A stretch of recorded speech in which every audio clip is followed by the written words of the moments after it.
하나님 말씀 보겠습니다. 요한복음 16장 16절부터 24절.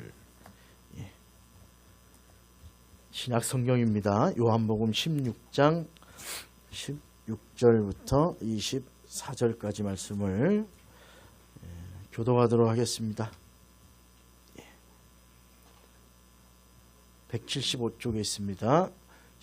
16절부터 24절까지 교독합니다. 조금 있으면 너희가 나를 보지 못하겠고 또 조금 있으면 나를 보리라 하시니 제자 중에서 서로 말하되 우리에게 말씀하신 바 조금 있으면 나를 보지 못하겠고 또 조금 있으면 나를 보리라 하시며 또 내가 아버지께로 가미라 하신 것이 무슨 말씀이냐. 또 말하되 조금 있으면 이라 하신 말씀이 무슨 말씀이냐. 무엇을 말씀하시는지 알지 못하노라 하거늘.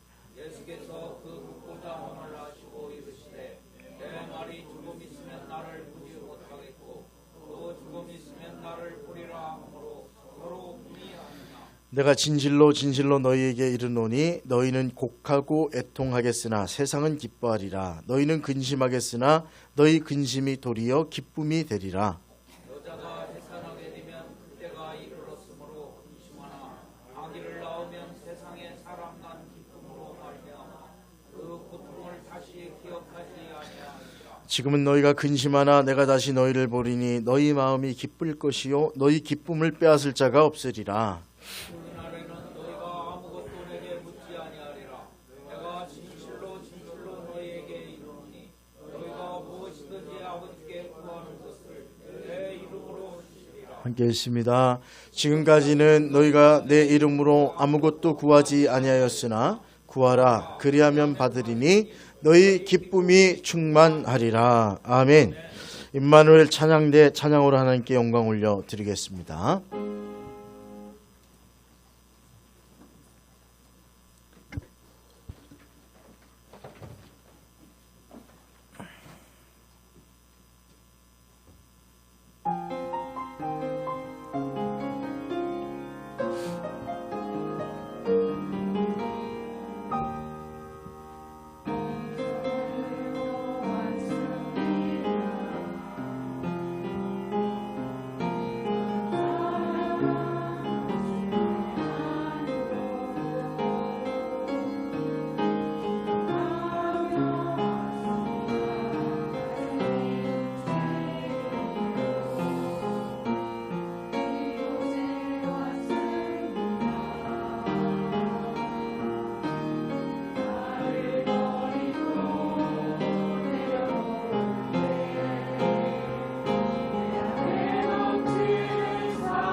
잘하시네, 그죠? 예. 그냥 가운 다 벗고, 그죠? 청년들이 합쳐가지고 땀펄 중창단에서 연합집회 같은데 찬양해도 좋을 것 같아. 옷은 맞나요? 남은 옷이 있어요? 다 입혀가지고 하면 우리도 찬양대 하겠다. 집회 때, 그죠? 실력이 날마다 일치월장하는 것 같아요. 할렐루야. 훌륭하십니다. 새로운 회원을 영입하더니 더 좋아진 것 같아요. 네. 기도하겠습니다. 하나님 감사합니다.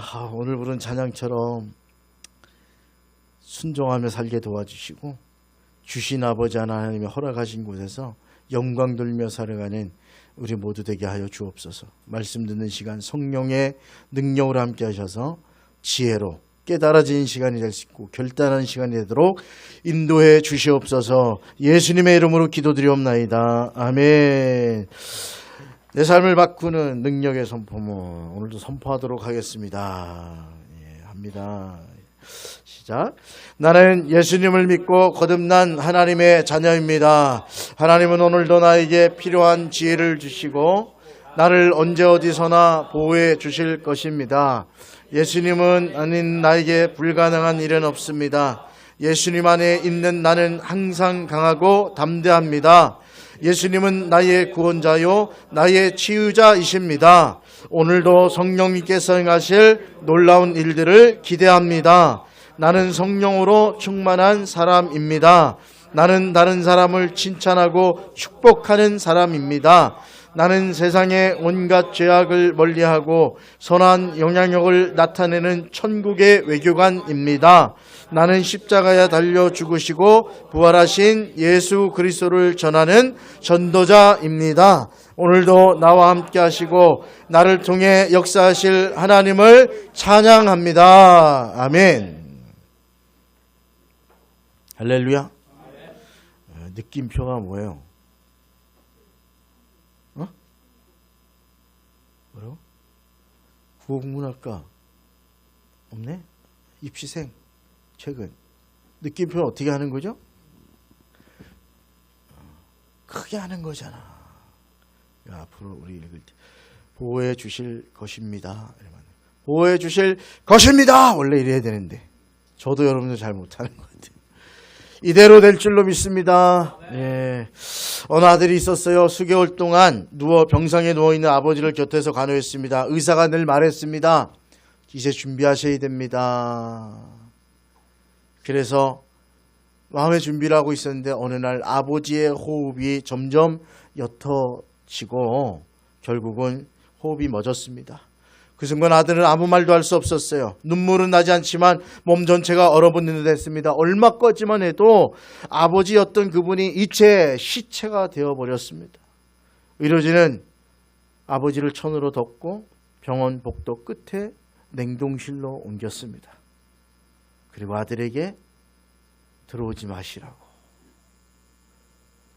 장례를 준비하시라고. 그때 아들은 깨달았습니다.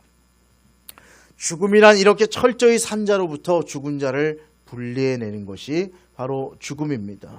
그렇습니다. 삶과 죽음은 멀리 떨어져 있지 않습니다. 우리는 호흡을 하고 있습니다. 호흡이란 숨을 들어 마시고 내쉬는 거지요. 호흡할 수 있다는 것이 바로 살아있다는 겁니다. 그렇다면 죽음이란 뭡니까? 내뱉은 숨을 다시는 들여 마시지 못하는 상태. 그게 바로 죽음입니다. 그래서 숨이 넘어가는 순간, 숨이 끊어지는 순간부터 더 이상 사람이 아니라 시신이 된 거예요. 바로 직전까지 숨을 내뱉을 때까지만 해도 분명 사람이었는데 내뱉은 그 숨을 다시 들이키지 못하는 그 순간부터 그는 살아있다, 삶이란 뜻 아니에요? 그게 아니라 죽음을 맞이한 시신이라고 부르는 거예요. 일단 시체가 되면 사람들은 더 이상 시체와 함께하지 않습니다. 아무리 연료효자라 할지라도 죽은 남편이나 부모의 시체를 끌어안고 밤에 자는 사람은 아무도 없습니다. 시체로 확인되는 순간부터 산 사람들은 그 시체를 오히려 자기로부터 격리시키는 일들을 행합니다. 여러분 수백만짜리 수의를 보셨어요? 전 본 적이 있어요. 지금 우리가 한산이 여기더라고요. 한산 모시. 모시도 여러 가지 있어요. 근데 중국산 모시는 잘 안 쓴다고 그래요. 썩질 않는데나 뭐래나. 그래도 우리가 학교 대학 다닐 때 우리 할머니들은 수의를 미리 준비해 놨어요. 우리 할머니도 수의를 미리 준비해. 국내산 한산 모시로 아주 곱게, 그 세마포라 그러잖아요. 아주 고울색 세마포로 짠 거 다 해서 장롱 맨 밑에다가 이렇게 개서 넣어놨어요. 나 죽으면 저거 입혀다오. 늘 그러셨어요. 벌써 돌아가신 지도 꽤 됐네요. 제가 대학교 때 돌아가셨으니까.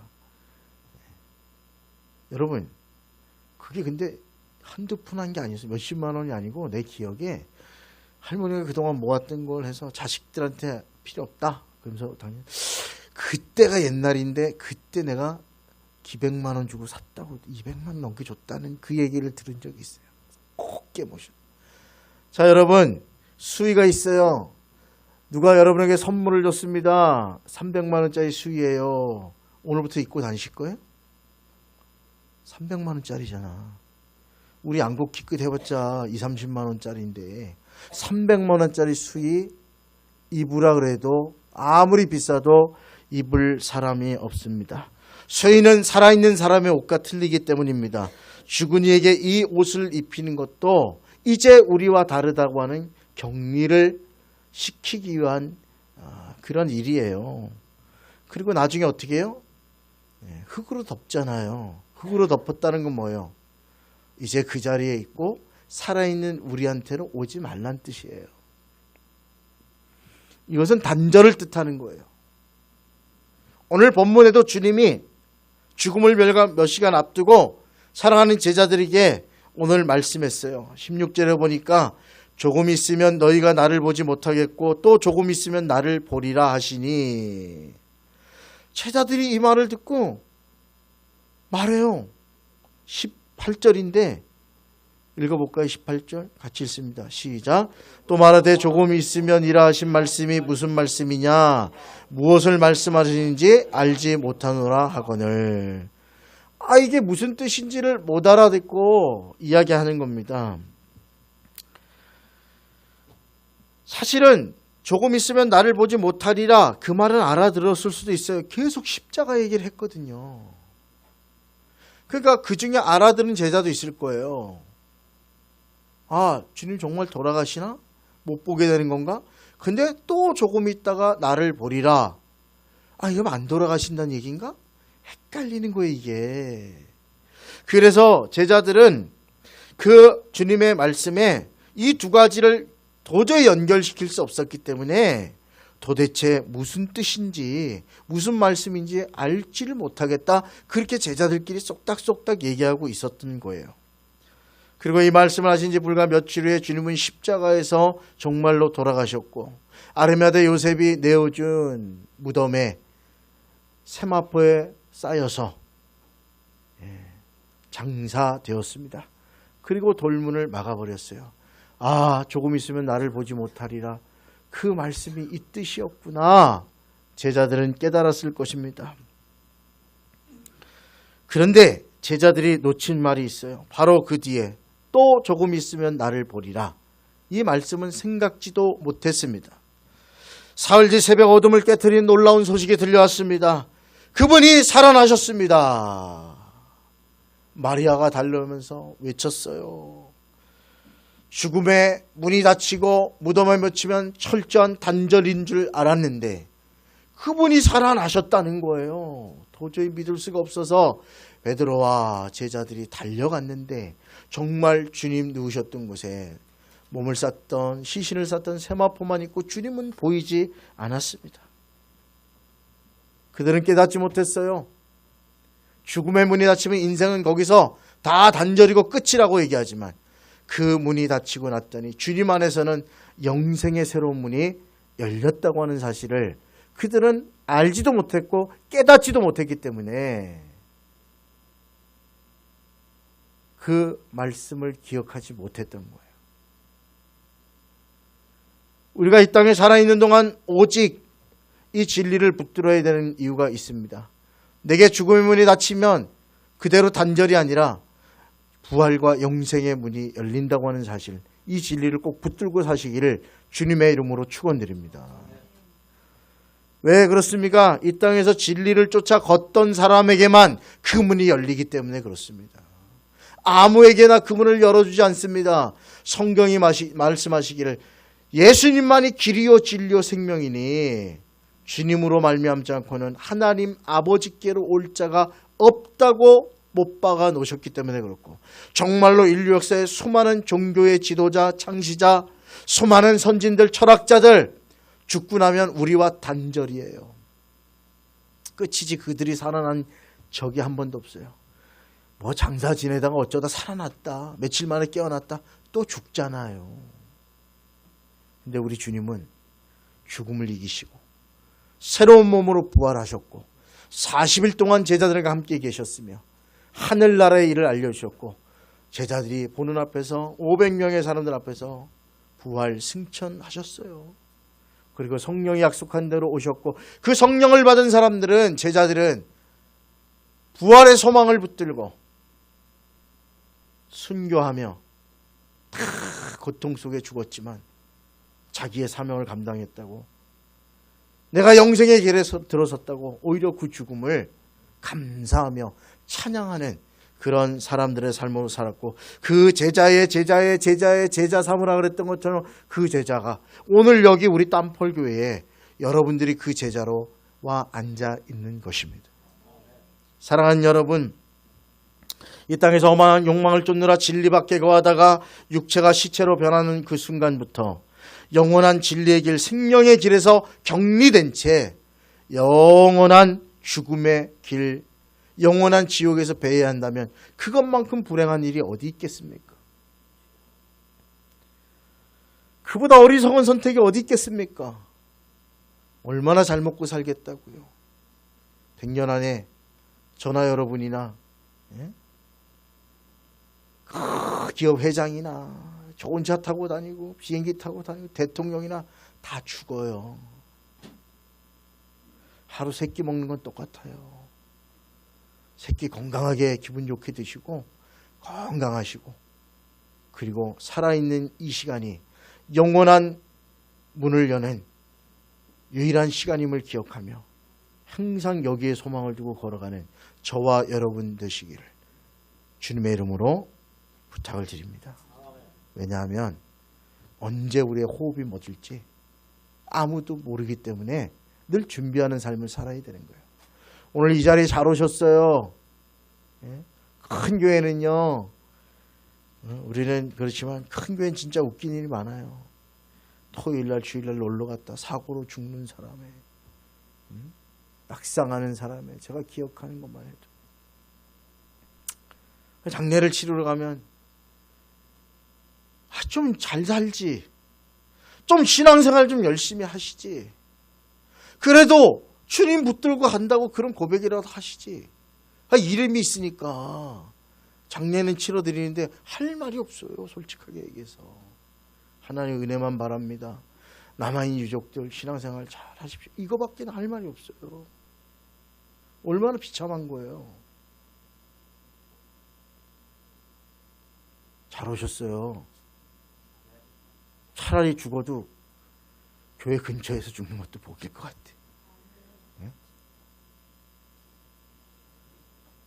주님 사모하고 사랑하다 찬양하다가, 사랑하는 여러분, 길이요 진리요 생명이신 예수 그리스도, 그분을 온전히 붙들고 걸어가는 저와 여러분 되시고 온전히 믿으시기를 주님의 이름으로 축원드립니다.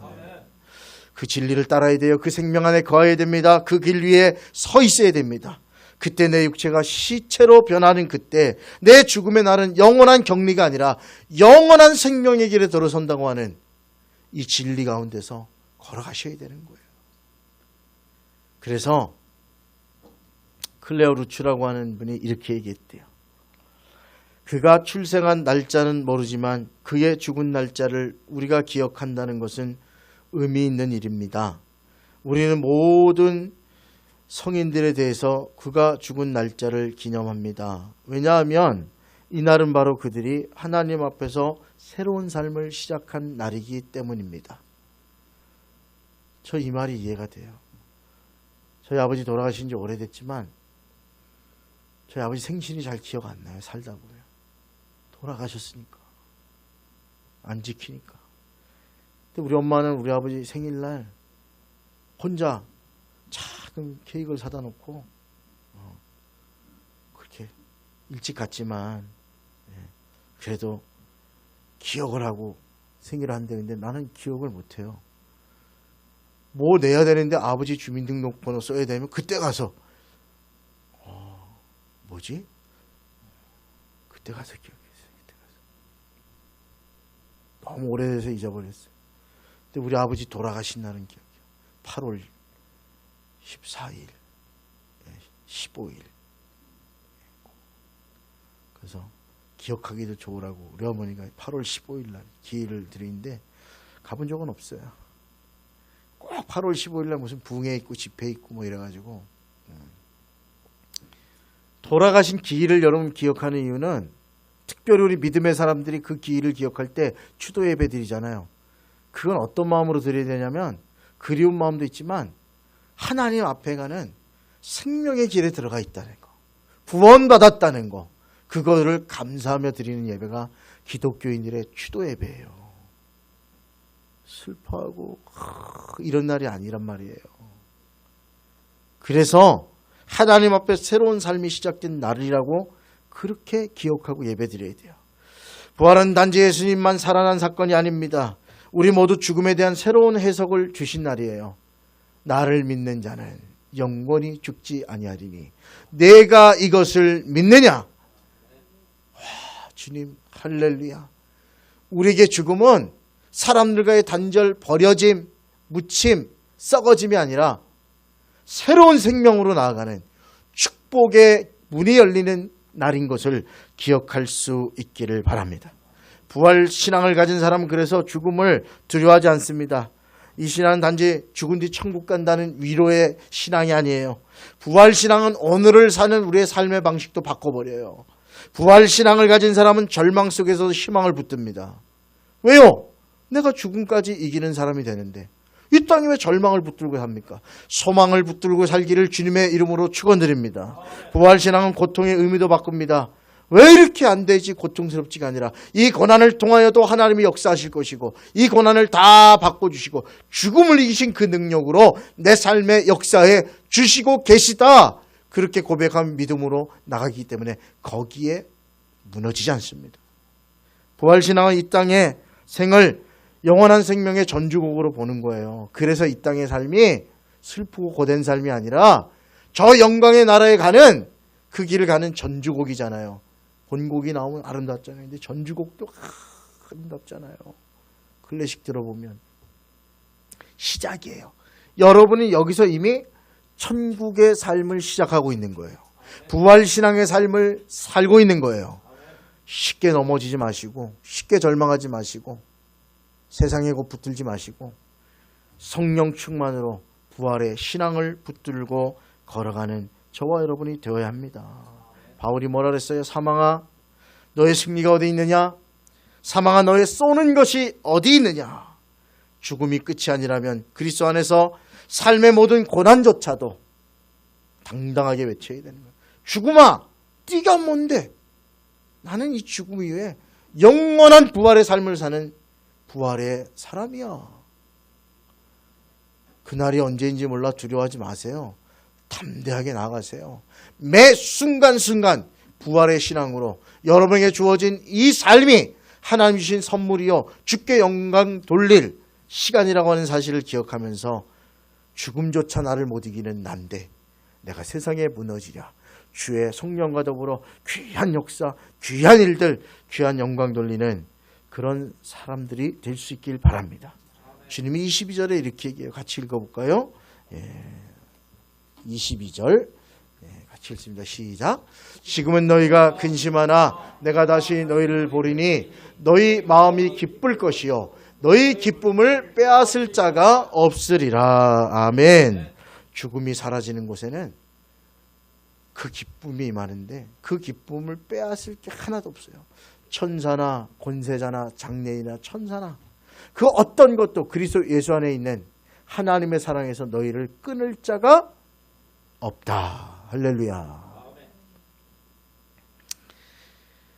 우리의 죽음이 언젠가 오겠지만 그 죽음은 새로운 생일이에요.